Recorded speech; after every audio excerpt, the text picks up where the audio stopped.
Review de l'épisode 7 de Classroom of the Elite. Wow, non. La fin de l'épisode, c'était quelque chose, mais d'où est-ce que tout ça part? Mais avant de commencer, j'aimerais remercier tous ceux qui sont venus sur le live Twitch. On est de plus en plus nombreux et ça, c'est une bonne chose. Il y a même des gens qui me disaient qu'ils étaient venus de la dernière review. Donc les gars, continuons comme ça jusqu'à la fin de la saison. Il y a encore plus d'autres choses après. L'ambiance est sinistre de ouf. Tout le monde a chaud qui va être exclu. C'est vraiment l'objet de tout cet épisode. Un détail important que je n'ai remarqué qu'après, c'est qu'on voit Yamauchi tapoter son téléphone en espérant qu'on ne le voit pas. Mais le caméraman t'a vu? On t'a vu. Qu'est-ce que tu caches derrière ce terre suspicieux? En somme, des alliances sont en train d'être créées et on a aussi Ayanokoji qui met Horikita face à ses responsabilités.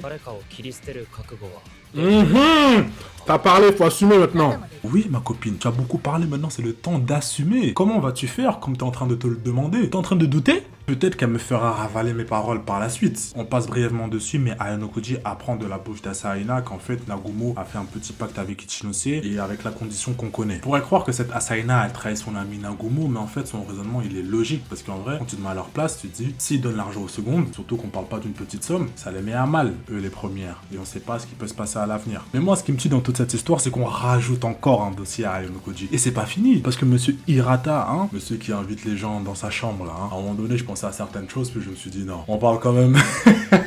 Non, RS. On voit Hirata fatigué, c'est là où tu te rends compte qu'en fait, être un leader, c'est pas de tout repos, surtout quand t'as le syndrome du sauveur. Et pour moi, être leader, c'est être capable de voir la réalité en face. Et quelqu'un nous le montrera plus tard. Parce qu'Hirata a dit à Ayanokoji qu'il ferait un merveilleux leader, c'est là où je me suis dit, mais en fait, c'est vrai. Même s'il se déresponsabilise, son travail de l'ombre est digne d'un leader. Surtout que c'est lui qui fait remarquer Hirata qu'en fait, c'est cuit. Il y a juste pas de solution pour la classe, pour cet examen. Sans le vouloir d'une manière, il raisonne Hirata. Et là, on va arriver à un point où, volontairement, il cherche à raisonner Ichinose qui, comme Hirata, cherche à trouver une solution pour que aucun de ses pairs ne soit éliminé. Expulsé, je suis en ouf. La discussion dirait un petit peu de son sujet principal, mais en fait, tu vois que petit à petit, les humains commencent à constater qui est réellement Ayanokoji. Puis là, il y a des petites phases des japonais, là.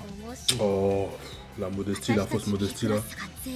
Mais en tout cas, ce qui est montré là, c'est qu'en fait, elle commence à avoir des regrets suite à la discussion qu'elle a eue avec Ayanokoji. Parce que moi, comment je le perçois, c'est qu'en fait, Ayanokoji lui a montré qu'en fait, elle aussi, elle est importante et qu'elle doit aussi savoir se mettre en avant. Raison pour laquelle elle est en train de regretter la décision qu'elle est en train de prendre avec Nagumo. Et je pense, et c'est vraiment ma théorie, elle commence à réaliser qu'en fait, faut pas toujours chercher à se sacrifier sous prétexte qu'on a fait une erreur dans le passé. Au final, Hirata et Ichinose sont similaires, syndrome du sauveur suite à un trauma du passé et cherchent à se racheter. Et petite rectification, la somme, c'est pas 400 000 comme c'est écrit, mais plutôt 4 millions. Et en fait, même moi, je m'étais posé la question parce que je me dis, mais en fait, c'est pas logique. 5 000, 5.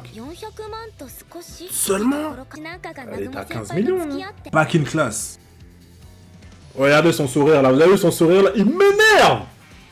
À droite là, Yamauchi là. Bizarrement, tout le monde rigole. Il y a Bourbier. Qu'est-ce qui s'est passé? Du jour au lendemain, changement d'ambiance. On voit des visages inquiets. Est-ce qu'on aurait trouvé la cible? Et j'en veux à la production d'avoir insisté sur Yukimura. Surtout avec la scène d'après où on voit le groupe d'introvertis. Parce que t'es là, tu te dis, ah non, c'est lui.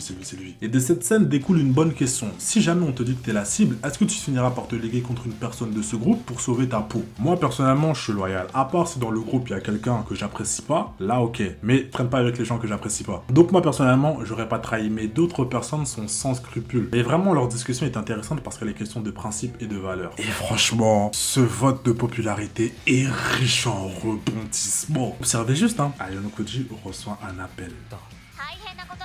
Oh! Par rapport... Oh oui, par rapport à son père. Dinguerie. Je suis surpris alors qu'en soi, on nous avait déjà pré-shot ça la semaine dernière. Mais voilà, les pistes, elles sont trop bien brouillées.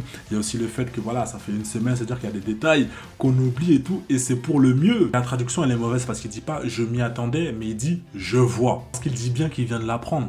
Donc c'est illogique sinon. Et moi, ce que je kiffe, c'est le calme avec lequel il digère l'information comparé à nous.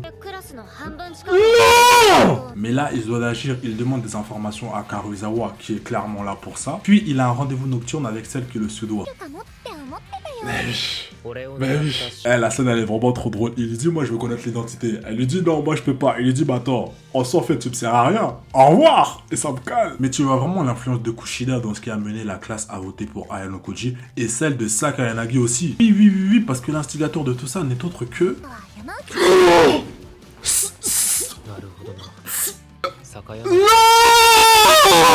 Et cette meuf, elle est vraiment vicieuse. Déjà par rapport à Yamauchi, mais aussi par rapport au fait qu'elle avait dit « Ouais, t'inquiète Ayano Koji, je vais pas intervenir dans cet examen, sois tranquille, je reporte ça à plus tard. » Pour à la fin être l'instigatrice de tout ça. Hein? Chez nous, hein, on dit « Utsoski ». Mais il y a un truc qui me chiffonne, enfin plutôt une interrogation, c'est comment elle aurait pu agir au moment où elle a parlé à Ayano Koji, enfin plutôt à Yamauchi. C'est-à-dire que, en vrai, elle était déjà au courant du plan du père d'Ayano Koji. Ça pose question. Mais comment Ayano Koji va s'en sortir? Petit coup de fil à une personne qui va devoir agir. Horikita Manabu, qui est sur le départ, va laisser sa legacy à sa petite sœur. Et en fait, c'est pas un mauvais grand frère. C'est Horikita qui l'a idéalisé à tel point qu'elle crée elle-même cette distance. Le discours de Manabu est pertinent. Il a fait comprendre implicitement comment agir en tant que leader dans la situation à laquelle elle fait face. Et il lui dit en fait qu'elle progresse et qu'elle fait maintenant attention à son entourage.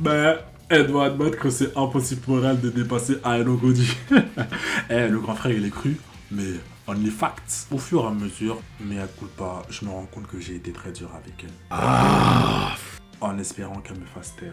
Veille d'examen, fin des cours, on a Ayano Koji qui parle de Yamauchi comme il le faisait avec Ryuen, un petit peu avec les messages. Il est un petit peu prétentieux, en disant que l'erreur c'est d'en s'en être pris à lui et il a l'air d'avoir tout prévu et place un espoir en Horikita, qui, à la surprise générale, veut suggérer, non, décider pour la classe qui sera éliminée.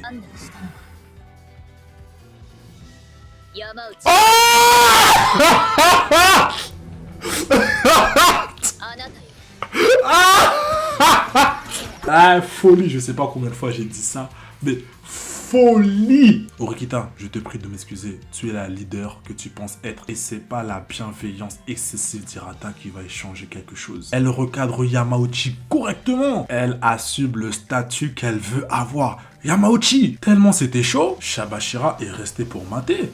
Cette œuvre c'est trop parce qu'on n'est pas dans le yoku yoku. Ouais, moi je me sacrifie, vous inquiétez pas, je sais pas quoi. Non, droit au but, straight to the point. Somebody has to live. Et tu es le maillon faible, comme disait notre cher Jean-Pierre Foucault. Au final, je me dis que cet examen n'est pas forcément une si mauvaise chose parce que comme Shabashira le dit depuis le début de l'œuvre, ce lycée est là pour préparer les élèves à ce qui se passe dans la société. Et franchement, c'est vraiment un phénomène de société. En live, il y a quelqu'un qui s'était dit que Horikita, quand elle parlait comme ça, c'était peut-être pour organiser un mini-examen et en fait la personne qui aurait la plus mauvaise note partirait. En soi, l'objectif d'éliminer, d'expulser la personne la plus inutile serait tout de même atteint. Moi, personnellement, je sais pas vous, mais dans la scolarité, j'aurais pas été touché qu'une personne soit exclue de la classe. En même temps, on a déjà eu des trucs comme ça. Mais même dans ce cas-là, comme dans Classroom of the Elite, je n'aurais pas été touché.